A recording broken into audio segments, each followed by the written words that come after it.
नमस्कार, स्वागत है आप सभी का आपके अपने चैनल द मॉडर्न वे में। स्टैंडर्ड 10th के साइंस का सबसे पहला चैप्टर है केमिकल रिएक्शन एंड इक्वेशंस। आज हम लोग उसका सेकंड पार्ट पढ़ने वाले हैं। इसका पहला पार्ट मैंने पहले से ही चैनल पे डाल रखा है, जिसमें हमने पढ़ा था केमिकल इक्वेशंस के बारे में, बैलेंस्ड और अनबैलेंस्ड केमिकल रिएक्शंस के बारे में। आज हम लोग बात करने वाले हैं टाइप्स और ऑफ रिएक्शंस के बारे में। सबसे पहला टाइप जो है वो है combination reaction. The reaction in which two or more substances combine to reproduce a single substance are known as combination reaction.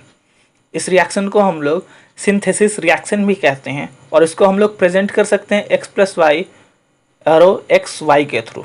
अब ये रिएक्शन तीन तरीके से होता है। सबसे पहले दो एलिमेंट्स अगर कंबाइन करके एक कंपाउंड बना रहे हो, जैसे कि 2H2 plus O2 is equal to 2H2, या फिर दो कंपाउंड रिएक्ट करके एक नया कंपाउंड बना रहे हो, जैसे कि NH3 plus HCl is equal to NH4Cl, या फिर एक कंपाउंड और एक एलिमेंट मिलकर कोई दूसरा कंपाउंड बना रहे हो, जैसे कि SO2 plus O2 is equal to SO3।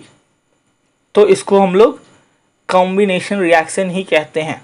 फिर से बता दूं, दो या दो से अधिक सब्सटेंसेस जब कंबाइन होके एक नया प्रोडक्ट बनाते हैं तो उसको हम लोग कहते हैं कॉम्बिनेशन रिएक्शन। कॉम्बिनेशन रिएक्शन को हम लोग सिंथेसिस रिएक्शन भी कहते हैं। इसमें प्रोडक्ट एक ही बनता है। अब बात करते हैं हम लोग दूसरे रिएक्शन के बारे में। दूसरा रिएक्शन है डीकॉम्पोजिशन रिएक्शन। डीकॉम्पोजिशन वो रिएक्शन है जिसमें एक कंपाउंड अपने सिंपलर सब्सटेंसेस में ब्रेक करता है। कहने का मतलब कंपाउंड जिन भी चीज़ों से मिलकर बना हुआ था, जिन भी सब्सटेंसेस से मिलकर बना हुआ था, उन्हीं में वो टूट जाता है। जैसे अगर मान लीजिए कंपाउंड था X Y, simpler substances X और वाई से मिलकर बने हुए थे, तो ये ब्रेक करके फिर से एक्स और वाई हो जाते हैं। ये जनरली हीट से होता है, जैसे कि CaCO3 हीट से जब गुजरता है तो CaO प्लस CO2 बन जाता है, जहाँ पे CO2 लिबरेट कर जाता है। दूसरा 2PbNO3 होल 2 हीट के कारण चेंज हो जाता है PbO plus 4NO2 plus O2 में। हीट के अलावे दो और प्रोसेसेस हैं जिनके थ्रू डिकॉम्पोजिशन होता है। पहला है इलेक्ट्रोलाइटिक डिकॉम्पोजिशन, दूसरा है फोटोकेमिकल डिकॉम्पोजिशन।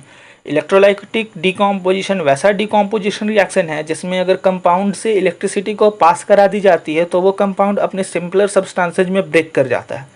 जैसे कि अगर वाटर के थ्रू इलेक्ट्रिसिटी को पास करा जाता है तो वाटर के जो मॉलिक्यूल्स हैं वो ब्रेक करके हाइड्रोजन और ऑक्सीजन में चेंज कर जाते हैं। दूसरा है फोटोकेमिकल डिकॉम्पोजिशन। ये वो डिकॉम्पोजिशन रिएक्शन है जिसमें कोई कंपाउंड सनलाइट के प्रेजेंस में अपने आप को ब्रेक कर लेता है और भी सिंपलर सब्सटेंसेज में, जैसे कि AgCl सनलाइट के प्रेजेंस में डिकम्पोज कर जाता है, ब्रेक कर जाता है सिंपलर सब्सटेंसेज Ag और Cl2 में। ये था डिकम्पोजिशन रिएक्शन जिसमें एक कंपाउंड ब्रेक करता है दो छोटे छोटे सब्सटेंसेज में। अब बात करते हैं हम लोग डिस्प्लेसमेंट रिएक्शन की। डिस्प्लेसमेंट रिएक्शन वो रिएक्शन है जिसमें एक एटम या ग्रुप ऑफ एटम जो कि मॉलिक्यूल में प्रेजेंट होते हैं, ये डिस्प्लेस हो जाते हैं दूसरे एटम के थ्रू, और इसी को हम लोग डिस्प्लेसमेंट रिएक्शन कहते हैं। डिस्प्लेसमेंट रिएक्शन को सब्स्टिट्यूशन रिएक्शन भी कहा जाता है। इस रिएक्शन में जो ज़्यादा रिएक्टिव मेटल या नॉन मेटल होते हैं वो कम रिएक्टिव मेटल या नॉन मेटल्स को डिस्प्लेस कर देते हैं, अपनी जगह पर से हटा देते हैं। पढ़ते हैं हम लोग आगे। सबसे पहला डिस्प्लेसमेंट जो है लेस एक्टिव मेटल्स का मोर एक्टिव मेटल्स के द्वारा। यहाँ पे जो ज़्यादा एक्टिव मेटल्स होते हैं वो कम एक्टिव मेटल्स को उनके कंपाउंड से अलग करके उनकी जगह खुद आ जाते हैं और एक नया कंपाउंड का फॉर्मेशन करते हैं। एग्जाम्पल्स देखिए।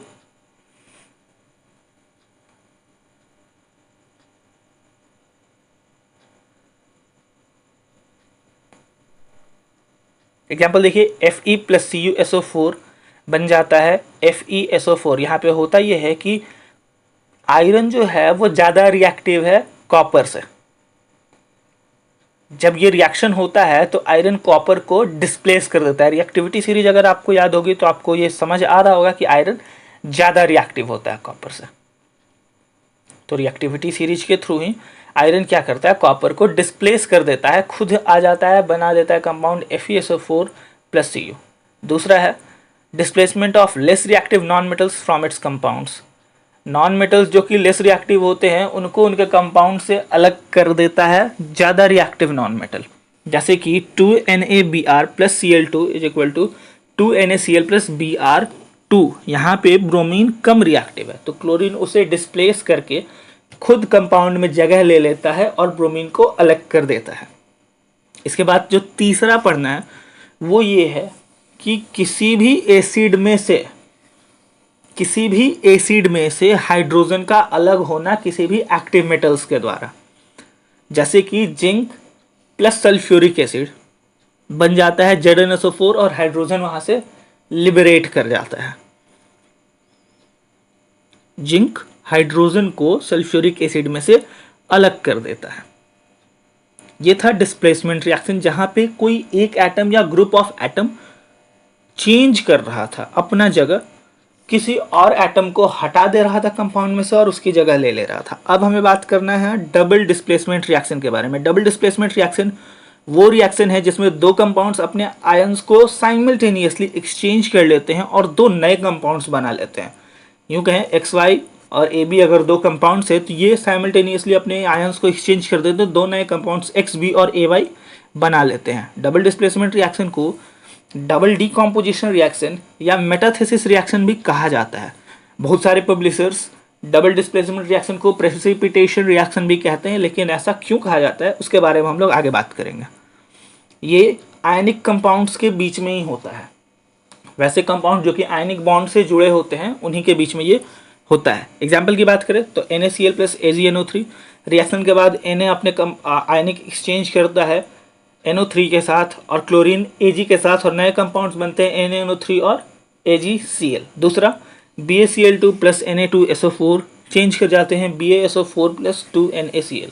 दोनों एग्जाम्पल में आप देख रहे होंगे एक डाउनवर्ड एरो बनाया हुआ है।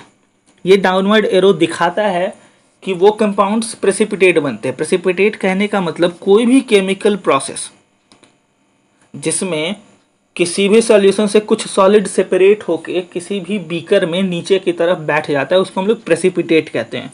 और जिन रिएक्शंस में ऐसा होता है, प्रेसिपिटेट का फॉर्मेशन होता है, उन्हीं रिएक्शंस को हम लोग प्रेसिपिटेशन रिएक्शन कहते हैं। ज़्यादातर ये प्रेसिपिटेशन का जो प्रोसेस है ये डबल डिस्प्लेसमेंट रिएक्शन में देखने को मिलता है, इसीलिए बहुत सारे पब्लिशर्स डबल डिस्प्लेसमेंट रिएक्शन को प्रेसिपिटेशन रिएक्शन का भी नाम दे देते हैं। क्लास 10th में हमें इतने ही रिएक्शंस के बारे में पढ़ना है। न्यूट्रलाइजेशन रिएक्शन के बारे में भी हमें पढ़ना है, लेकिन मैं आपको बता दूं न्यूट्रलाइजेशन रिएक्शन होता है जब एसिड और बेस रिएक्ट करता है आपस में और सॉल्ट और वाटर का फॉर्मेशन करता है, उसके बारे में हमें जानना है। तो इसके बारे में हम लोग कंप्लीट डिटेल्स में पढ़ेंगे acid base and salt chapter में। फिलहाल हम लोग अभी बात कर लेते हैं एक ऐसा केमिकल इक्वेशन या रिएक्शन हम कहें जिसको हम लोग कहते हैं ऑक्सीडेशन एंड रिडक्शन। ऑक्सीडेशन क्या होता है, स्टूडेंट्स बहुत ज़्यादा कंफ्यूज रहते हैं इसको लेकर। तो ऑक्सीडेशन के बारे में हम लोग बहुत ही साधारण तरीके से आज समझेंगे। दो तरीके से हम लोग डिफाइन कर सकते हैं ऑक्सीडेशन को। सबसे पहला, the addition of oxygen to an element और कंपाउंड। किसी भी एलिमेंट या कंपाउंड में ऑक्सीजन का ऐड हो जाना या किसी भी कंपाउंड से हाइड्रोजन का अलग हो जाना ऑक्सीडेशन कहलाता है। ध्यान दीजिएगा, ऑक्सीजन ऐड हो रहा हो या हाइड्रोजन अलग हो रहा हो, दोनों केसेज में वो ऑक्सीडेशन ही कहलाता है। एग्जाम्पल से देख के समझ सकते हैं हम लोग, कैल्शियम में ऑक्सीजन का एडिशन हो रहा है, बन रहा है कैल्शियम ऑक्साइड, ये ऑक्सीडेशन रिएक्शन ही है। नीचे हाइड्रोक्लोरिक एसिड में से हाइड्रोजन को रिमूव कर दिया जा रहा है, बन जा रहा है क्लोरीन, ये भी एक तरीके का ऑक्सीडेशन रिएक्शन ही है। हालांकि इसमें ऑक्सीजन ऐड नहीं हो रहा है लेकिन हाइड्रोजन रिमूव हो रहा है, इसको भी हम लोग ऑक्सीडेशन रिएक्शन ही कहते हैं। अब बात कर ले जरा हम लोग ऑक्सीडाइजिंग एजेंट्स के बारे में। तो ऑक्सीजन और पोटेशियम परमैंगनेट, इन दोनों को हम लोग ऑक्सीडाइजिंग एजेंट ही मानते हैं। दोनों कहीं ना कहीं एक अलग अलग इक्वेशंस में, अलग अलग रिएक्शंस में एलिमेंट्स को या कहें कंपाउंड्स को ऑक्सीडाइज करने का काम करते हैं।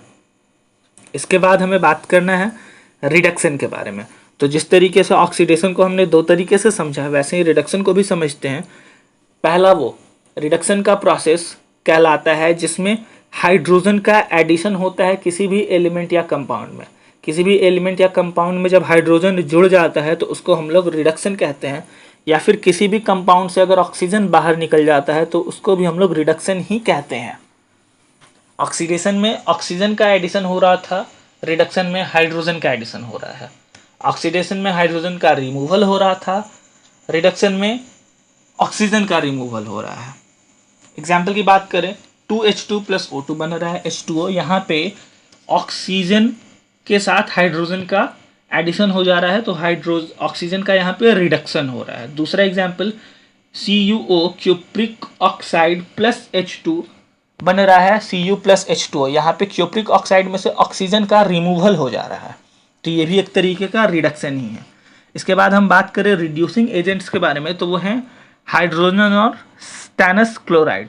ये दोनों रिड्यूसिंग एजेंट का काम करते हैं different chemical equations, different chemical reactions में।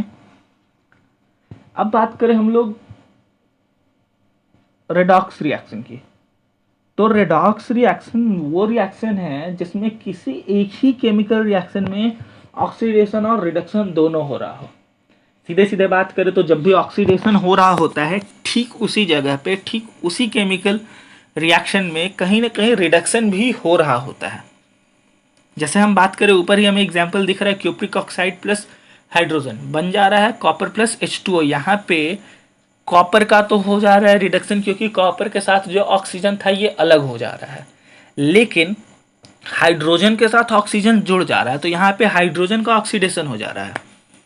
तो हमें यहाँ दोनों देखने को मिल रहा है, ऑक्सीडेशन भी और रिडक्शन भी। तो वैसा कोई भी केमिकल रिएक्शन जिसमें ऑक्सीडेशन और रिडक्शन दोनों एक ही जगह पे देखने को मिले, उसे हम लोग कहते हैं रेडॉक्स रिएक्शन।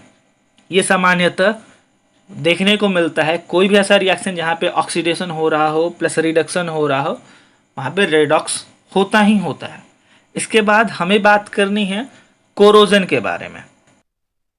कोरोजन क्या होता है? आपके घरों पे बहुत सारे मेटालिक चीज़ें होंगी, बहुत सारे मेटालिक सब्सटेंसेज होंगे। ये मेटालिक सब्सटेंसेज पे जब अटैक होता है मॉइस्चर का या फिर एसिड का, साधारण सी भाषा में बात करें तो आपने लोहे के ऊपर ब्राउनिश रेड कलर का एक कोटिंग जरूर देखा होगा। ये कोटिंग रस्टिंग कहलाता है।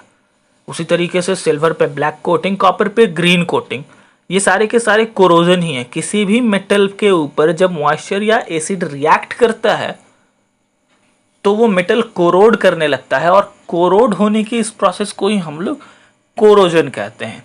चाहे वो लोहे के ऊपर वो ब्राउनिश रेड कलर का रस्ट हो, सिल्वर के ऊपर की ब्लैक कोटिंग हो, या फिर कॉपर के ऊपर की ग्रीन कोटिंग, ये सभी का सभी एक तरीके का कोरोजन ही होता है।